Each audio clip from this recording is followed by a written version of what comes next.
Question number 7. The radius of the largest sphere which fits properly at the center of the edge of the body-centered cubic unit cell is, provided that the edge length is represented by A. Option A 0.134A, B 0.027A, C 0.067A, and D 0.047A. Now, in order to understand this, let's take into consideration as one of the faces. Let's say this is the face. Now, let's assume that these are the particular spheres, as it is the body centered. Okay, now let's consider that this is a sphere which comes into the center over here. So let's consider this is a sphere which is going to fit in the center, right? So now this particular length is nothing more than our edge length, that is A, correct? But this particular edge length, that is A, is going to take into consideration of this R, right?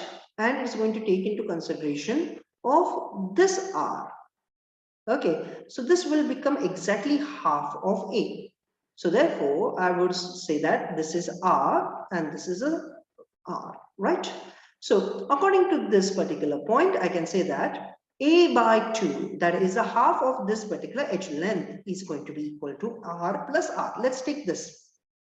Okay, so let's keep this as first relationship.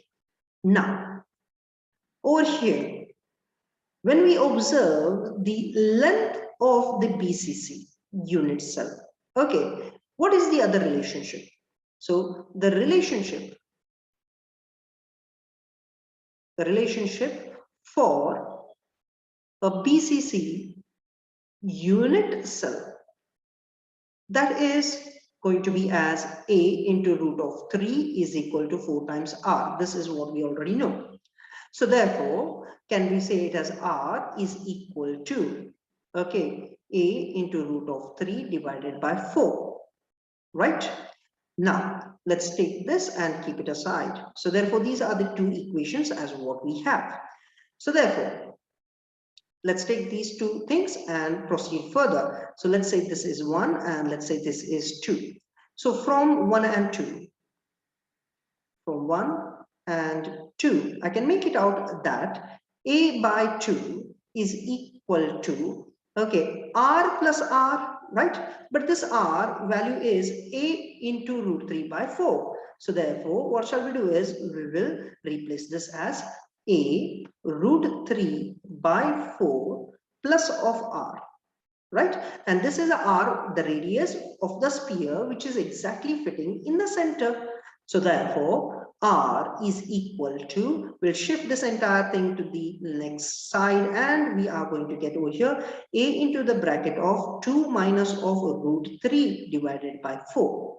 Okay, so therefore the radius is going to become, once we solve this, it is going to be as 0.067A. Okay, so therefore our answer is option C.